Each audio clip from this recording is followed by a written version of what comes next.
चिकित्सा विज्ञान और डाक्तर कार्यदक्षता जड़े जवान को देला नुआ जीवन निश्चित मृत्युमुखर बंचाइले एम्स भुवनेश्वर डाक्तर 2 घंटा पर पुनः कार्य कला बंद हो जाइथिबा हृदय। पूर्व भारत में एभली घटना प्रथम।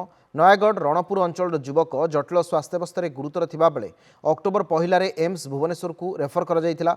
एम्स रे पहुंचबार किछि समय पर युवक जनक हृदघात आक्रांत होइतिले।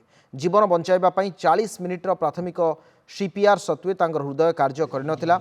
एपरी अवस्था रे साधारणतः दुईटी निष्पत्ति निया जायथाय, मृत्यु घोषणा करिबा किंबा ई सीपीआर प्रणाली प्रयोग करिबा। तेबे एम्स रो डाक्तरी दल एहाको एक आह्वान भाव में ग्रहण करी जवानकर जीवन बंचाइबा पई निरंतर उद्यम कले। एकमो विशेषज्ञ डॉक्टर श्रीकांत बेहरा नेतृत्व में एक टीम प्राय 80 मिनिटर माराथन सीपीआर पर युवकों को एकमो प्रणाली प्रदान आरंभ करथिले। तेबे ई सीपीआर देवार 40 मिनिट पर युवकों हृदय कार्य आरंभ करथिला। परवर्ती 30 घंटा मध्य हृदयर कार्य यथेष्ट उन्नति है और 96 घंटा पर रोगी को सफलतार सहित एकमोरु बाहर करागला।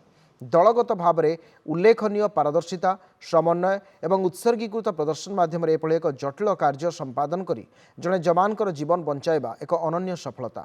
एम्स भुवनेश्वर कार्यनिर्वाही निर्देशक डॉक्टर आशुतोष विश्वास एभली अनन्य कार्य को सफल करथिबा डाक्तरी दल को प्रशंसा करिसेंति।